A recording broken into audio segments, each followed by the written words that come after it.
Let's do something fun and break down the sync license fee. The sync license is an agreement for the use of a master recording and copyright with a TV show, film, commercial, even a video game for the use of that recording. There are two parts of ownership to a recorded song. There is someone who owns the master recording and someone who owns the copyright. We're going to look at how sync license fees are split on a one-stop sync license agreement. A one-stop agreement is where everyone who has ownership in the master recording have all agreed to have one sync representative negotiating for them. This is appealing to music supervisors trying to license recordings because they don't have to negotiate a sync license with multiple owners. So dealing with one sync representative who has all owners on board who have previously agreed to representation is a lot easier for music supervisors. That's why it's called one stop. In this example, we're going to say that there is a recording that is licensed for a TV show, network TV, and the all-in fee is $10K. All-in means that covers everything, both the master recording and the copyright. The sync representative usually has percentages, fees that can range from 30 to 40%. In this example, we'll say 30%. Out of the all-in fee of $10K, that means the sync rep will earn $3,000. This leaves $7,000 to be split between the master recording owner and the copyright owner.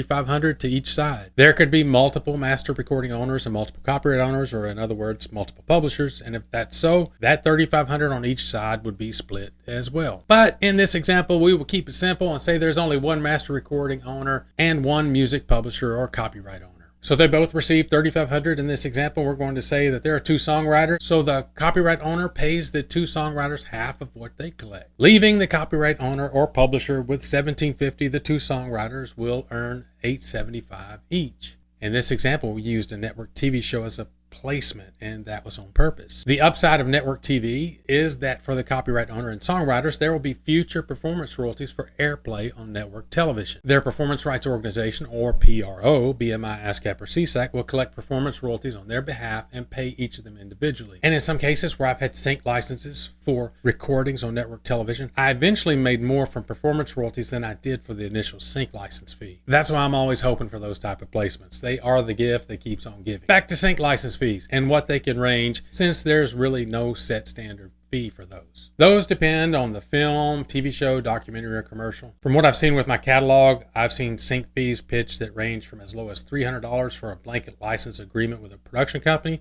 to as high as $80,000. The high-end fees are usually related to commercials or major films, and there you have it, a look at how sync license fees have been split in my world.